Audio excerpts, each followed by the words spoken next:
ఇక కళ్ళజోడు అవసరం లేదు. స్మార్ట్ విజన్ ఐ హాస్పిటల్లో ఎలాంటి ఐ సర్జరీకైనా 50% డిస్కౌంట్. ఆగస్టు 11 నుండి 19 వరకు మాత్రమే. నమస్తే, నేను Keshav. Welcome to Suman TV. ఆంధ్రప్రదేశ్లో కొత్త రాజధాని నిర్మాణానికి కొత్త ప్రభుత్వం అనేక రూపాల్లో కసరత్తు చేస్తోంది. అలానే దీంతో పాటు పారిశ్రామికీకరణ విషయంలో సమగ్ర అభివృద్ధి, రాష్ట్ర సమతులాభివృద్ధి అనేటువంటి నినాదంలో భాగంగా ప్రత్యేకంగా శ్రీ సిటీ పైన AP CM Chandrababu Naidu focus పెట్టారు. అసలు శ్రీ సిటీ ఏంటి? ఒకే రోజు 15 రకాల పరిశ్రమలకు సంబంధించిన ప్రారంభోత్సవాలు నిర్వహించడం, మరో 4 పెద్ద కంపెనీలతో ఎంఓయూలు కుదుర్చుకోవడం. దీంతో ఆంధ్రప్రదేశ్ పారిశ్రామిక రంగంలో శ్రీ సిటీ మరింత కీలక పాత్ర పోషించబోతుందనేటువంటి సంకేతాన్ని రాష్ట్ర ముఖ్యమంత్రి చంద్రబాబు నాయుడు చెప్పకనే చెప్పారు. సో ఈ నేపథ్యంలో శ్రీ సిటీకి ఉన్నటువంటి ప్రాధాన్యం ఏంటో ఒకసారి పరిశీలించేటువంటి ప్రయత్నం చేద్దాం. గతంలో ఎస్ఈజెడ్ పాలసీ అంటే స్పెషల్ ఎకనామిక్ జోన్ పాలసీతో తీసుకొచ్చినటువంటి అనేక ఎస్ఈజెడ్లో శ్రీ సిటీ కూడా ఒకటి. అది ఆంధ్రప్రదేశ్కే ఇప్పుడు తలమానికంగా మారబోయేటువంటి నగరంగా కనిపిస్తోంది. ప్రత్యేకంగా దీన్ని ఎస్ఈజెడ్గా కేవలం జోన్గా మాత్రమే గుర్తించినప్పటికీ ఇక్కడ జరుగుతున్నటువంటి యాక్టివిటీస్, ఏర్పాటవుతున్నటువంటి వనరులు, వసతులు, మౌలిక సదుపాయాలు వీటన్నిటిని బట్టి చూస్తే ఏ నగరానికి తీసిపోని విధంగా శ్రీ సిటీ డెవలప్ అవుతుంది. అసలు శ్రీ సిటీ లక్ష్యాలేంటి? దీన్ని ఒక నగరంగా మనం గుర్తించవచ్చా లేదా? రాయలసీమకు సంబంధించి ఉత్పాదక రంగంలో అత్యంత కీలకమైనటువంటి యూనిట్గా ఇది ఎందుకు మారబోతోంది? ఈ అంశాలను ఒకసారి విశ్లేషిద్దాం. మనం ఆంధ్రప్రదేశ్కి సంబంధించినటువంటి అనేక ఎస్ఈజెడ్లో శ్రీ సిటీ ఒకటి. ఇప్పటికే మనం వైజాగ్ అలానే చెన్నై కారిడార్ గురించి మాట్లాడుతున్నటువంటి తరుణంలో పారిశ్రామిక క్లస్టర్ల ప్రస్తావన ఎక్కువగా వస్తుంది. కొత్త ప్రభుత్వం ఏర్పడినాక కొత్తగా వచ్చినటువంటి బడ్జెట్లో ప్రత్యేకంగా ఈ క్లస్టర్ల డెవలప్మెంట్కి సంబంధించినటువంటి జాగ్రత్తలు కూడా రాష్ట్ర ప్రభుత్వం తీసుకుని దానికి సంబంధించినటువంటి బడ్జెట్ ఎలకేషన్స్ కేంద్ర ప్రభుత్వం చేసింది.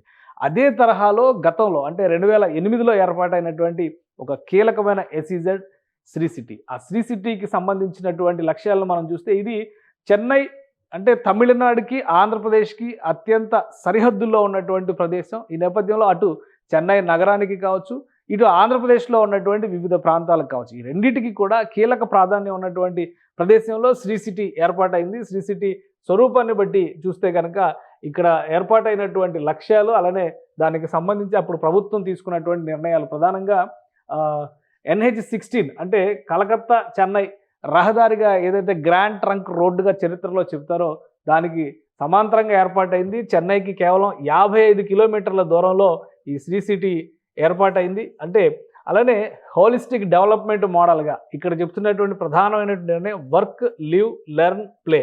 ఈ 4 కాన్సెప్ట్స్ని దృష్టిలో ఉంచుకుని ఇక్కడ కావాల్సినటువంటి వనరుల్ని ప్రభుత్వాలు క్రియేట్ చేసింది.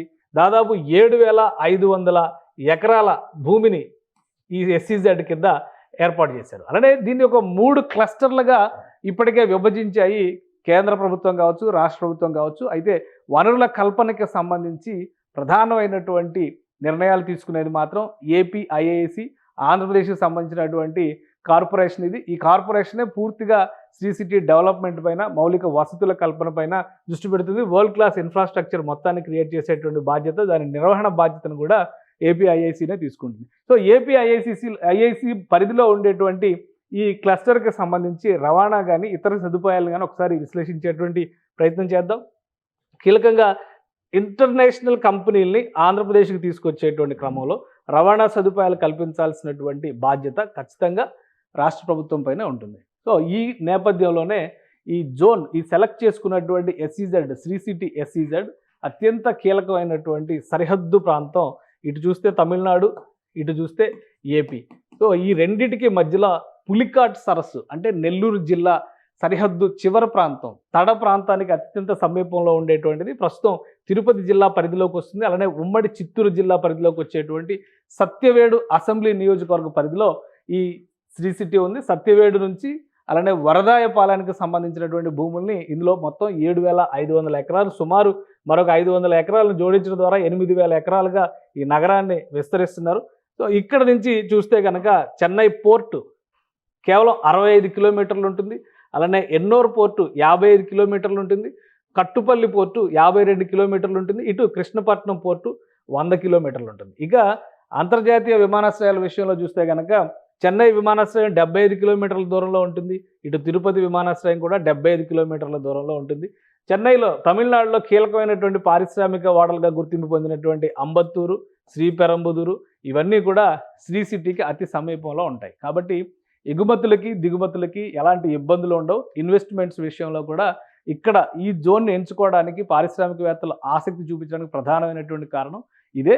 రాబోయేటువంటి రోజుల్లో ఆంధ్రప్రదేశ్లో 7 కొత్త ఎయిర్‌పోర్ట్‌లు నిర్మించాలనేటువంటి ఆలోచనని రాష్ట్ర ప్రభుత్వం చేస్తుంది. సో ఈ 7 ఎయిర్‌పోర్ట్‌లో ఒకటి కీలకమైనటువంటి కుప్పం ఎయిర్‌పోర్టు ఈ శ్రీ సిటీకి దగ్గరగా వచ్చేటువంటి అవకాశం ఉంది. అలానే నెల్లూరు జిల్లాలో కీలకమైనటువంటి దగదర్తి ఎయిర్‌పోర్టు ఈ పరిసర ప్రాంతాల్లో వస్తుంది. అది కూడా శ్రీ సిటీకి సమీపానికి వచ్చేటువంటి అవకాశం ఉంది. సో ఈ రాబోయేటువంటి విస్తరణలు కూడా శ్రీ సిటీని దృష్టిలో పెట్టుకునే రాష్ట్ర ప్రభుత్వం ప్రణాళికలను సిద్ధం చేసిందని మనం అర్థం చేసుకోవచ్చు. అలానే ఇప్పటి వరకు అసలు శ్రీ సిటీలో ఎటువంటి పరిశ్రమలు ఉన్నాయి, వాటి స్థాయి ఏంటి, ఎందుకు ఆంధ్రప్రదేశ్ సీఎం చంద్రబాబు నాయుడు దీనికి ప్రాధాన్యం ఇస్తున్నారు, ఒకసారి పరిశీలించేటువంటి ప్రయత్నం చేద్దాం. శ్రీ సిటీ సమగ్ర స్వరూపం ఇది. ఇక్కడ దాదాపు 30 దేశాలకు చెందినటువంటి పరిశ్రమలు ఉన్నాయి. ఇందులో భారీ పరిశ్రమలు, మధ్య తరహా పరిశ్రమలు, ముఖ్యంగా అనుబంధ పరిశ్రమలుగా చెప్పుకునేటువంటి విభాగాలకు సంబంధించినవి కూడా ఉన్నాయి. ఇసుజీ లాంటి అతిపెద్ద పరిశ్రమ, కార్ల తయారీ పరిశ్రమ శ్రీ సిటీ నుంచే పనిచేస్తుంది. ఇది దాని డేటా చూస్తే కనుక ఇది శ్రీ సిటీకి సంబంధించినటువంటి సమగ్ర స్వరూపం. ఒక aerial view, bird's eye view లాంటిది అనుకుంటే ఇక్కడ ఉన్నటువంటి ప్రఖ్యాత కంపెనీలని ఒకసారి మనం పరిశీలిద్దాం. ఇవన్నీ కూడా ఇంటర్నేషనల్ బ్రాండ్స్. ఇందులో నేషనల్ బ్రాండ్స్ కంటే ఇంటర్నేషనల్ బ్రాండ్సే ఎక్కువగా ఉన్నాయి. ఇక్కడ ఉన్నటువంటి companies Kellogg's America based company, అలానే Isuzu Japan based company, Cadbury USA company, అలానే పెప్సీ. ఈ కంపెనీలన్నీ కూడా ఇక్కడికి వచ్చినాయి. South Korea, Taiwan, Japan USA, Japan, Finland, Japan, Thailand, ఇక్కడ Italy, USA, Germany, Japan, USA, Italy, ఇలా అనేక రకాల సంస్థలకు సంబంధించినటువంటి విడి భాగాలు అలానే పూర్తి స్థాయి యూనిట్లు కూడా శ్రీ సిటీలోనే ఉన్నాయి. ఒకసారి శ్రీ సిటీలో ఉన్నటువంటి ఇన్వెస్ట్మెంట్స్ పరంగా మనం చూస్తే దీని స్థాయిని ఒకసారి మనం క్యాలిక్యులేట్ చేసేటువంటి ప్రయత్నం చేద్దాం. ఇప్పటివరకు శ్రీ సిటీ ఏర్పాటైన తర్వాత 3 క్లస్టర్లుగా దీన్ని విభజించారు. అందులో కీలకమైనటువంటిది స్పెషల్ ఎకనామిక్ జోన్. అంటే ఇందులో అన్ని అంతర్జాతీయ సంస్థలు, మల్టీనేషనల్, మల్టీ ప్రోడక్ట్స్ ఉండేటువంటి జోన్ ఇది. దాని తర్వాత డొమెస్టిక్ టారిఫ్ ఫ్రీ జోన్, అంటే మన దేశానికి చెందినటువంటి సంస్థలే పారిశ్రామిక రాయితీల కోసం ఇక్కడ సంస్థలను ఏర్పాటు చేసుకుంటే ఇక్కడ నుంచి ఉత్పత్తులు చేస్తే ఇది ఒక జోను. అలానే మూడోది free trade warehousing zone కింద మూడోది ఉంది. దీంతోపాటు ఎలక్ట్రానిక్స్ మ్యానుఫ్యాక్చరింగ్ క్లస్టర్ను కూడా శ్రీ సిటీలో మెయింటైన్ చేస్తున్నారు. సో ఓవరాల్గా 220 కంపెనీలు, మొత్తం 30 దేశాలకు చెందినటువంటి వ్యవస్థలు ఒక్క శ్రీ సిటీలోనే పనిచేస్తున్నాయి. అలానే ఇన్వెస్ట్మెంట్స్ పరంగా చూస్తే దాదాపు 450 కోట్ల రూపాయలని ఇప్పటివరకు శ్రీ సిటీలో ఇన్వెస్ట్మెంట్స్ చేసినట్టుగా సమాచారం ఉంది. అధికారికంగా ఇది శ్రీ సిటీ అఫీషియల్ వెబ్సైట్ ఇచ్చినటువంటి డేటా. ఇది 450 కోట్ల రూపాయలకి సంబంధించినటువంటి ఇన్వెస్ట్మెంట్. 450 కోట్ల డాలర్లు, యూఎస్డి అంటే డాలర్స్, యూఎస్డి 4.5 బిలియన్స్ ఇక్కడ ఇప్పటివరకు పెట్టుబడులు పెట్టినాయి వివిధ రూపాల్లో చూస్తే. ఎందుకంటే గత 15 ఏళ్లుగా శ్రీ సిటీ యాక్టివ్గా ఉన్నటువంటి ఎస్ఈజెడ్. అలానే ఇక్కడ నుంచి ఎక్స్పోర్ట్స్ ఎంతవరకు ఉన్నాయంటే $4 బిలియన్, అంటే $400 కోట్ల ఇక్కడ నుంచి ఎక్స్పోర్ట్ అయినటువంటి, అంటే రెవెన్యూ జనరేషన్లో భాగంగా వచ్చినటువంటి ఆదాయం కింద మనం దీన్ని చూడాల్సి ఉంటుంది. ఈ నేపథ్యంలోనే ఆంధ్రప్రదేశ్ సీఎం చంద్రబాబు నాయుడు దీన్ని ఒక ప్రత్యేకమైనటువంటి జోన్గా గుర్తించాలనేటువంటి నిర్ణయానికి వచ్చారు. ఇక్కడ ఇప్పుడు మ్యానుఫ్యాక్చరింగ్ క్లస్టర్స్తో పాటు ఎలక్ట్రానిక్స్ పైన ఎక్కువ ఫోకస్ పెట్టాలనేటువంటి నిర్ణయం తీసుకున్నారు. అందులో భాగంగానే శ్రీ సిటీకి సంబంధించి కొన్ని కీలకమైనటువంటి నిర్ణయాలు తీసుకున్నారు. అన్ని రకాలుగా కూడా ఇక్కడ యాక్సెసిబిలిటీ ఈజీగా ఉన్నటువంటి నేపథ్యంలో ఈ పరిశ్రమ ప్రాంతంలో ఇంకొక అంశం ఏంటంటే విద్యాపరంగా కూడా ఉన్నత విద్యా సంస్థలను తీసుకొచ్చేటువంటి క్రమంలో 100కు పైగా సంస్థలు ఇంటర్నేషనల్ ఇన్స్టిట్యూషన్స్ శ్రీ సిటీలో వర్క్ చేస్తున్నాయి. అలానే IIIT లాంటివి, Indian institute of information technology సంస్థ కూడా ఇక్కడ శ్రీ సిటీలో పనిచేస్తుంది.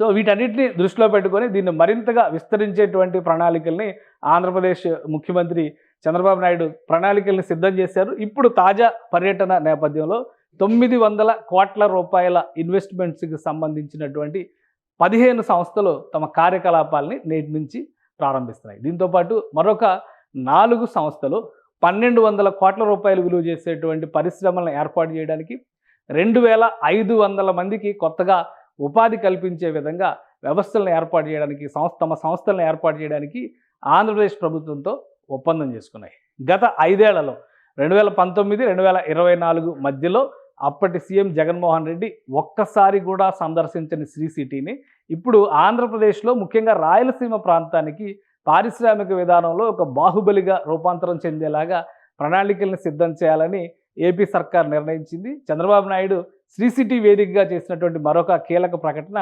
అమరావతి నిర్మాణానికి సంబంధించి పారిశ్రామికవేత్తలు సహకరించాలనేటువంటి పిలుపునివ్వడంతో పాటు ఏపీలో పెట్టుబడి అవకాశాలకి పుష్కలంగా అవకాశం ఉన్నటువంటి కీలకమైనటువంటి పారిశ్రామిక కారిడార్లు, అంటే పారిశ్రామిక కారిడార్లు 3 ఆంధ్రప్రదేశ్ నుంచి వెళుతున్నటువంటి నేపథ్యంలో వాటి పరిధిలో వస్తున్నటువంటి ఇండస్ట్రియల్ పార్కులను కూడా శ్రీ సిటీ తరహాలోనే అభివృద్ధి చేస్తామని, దానికి కావాల్సినటువంటి ఒక డ్రాఫ్ట్ ప్లాన్ని అతి త్వరలోనే అనౌన్స్ చేస్తామని ఇండస్ట్రియలిస్టులతో, ముఖ్యంగా శ్రీ సిటీలో ఉన్నటువంటి సీఈఓలందరితో 30 కంపెనీలకు చెందినటువంటి సీఈఓలతో ఒకేసారి ఈరోజు భేటీ నిర్వహించారు. ఈ భేటీలో ప్రకటన చేశారు.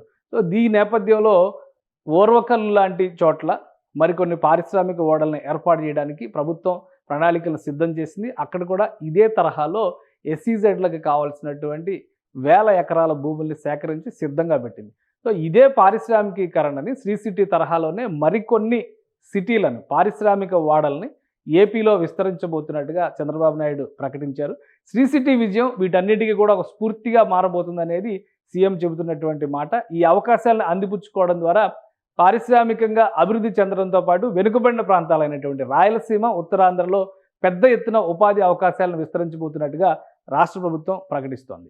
సుమన్ టీవీలో మీ పర్సనల్ అండ్ బిజినెస్ ప్రమోషన్స్ కోసం కింది నెంబర్కి కాంటాక్ట్ చేయండి.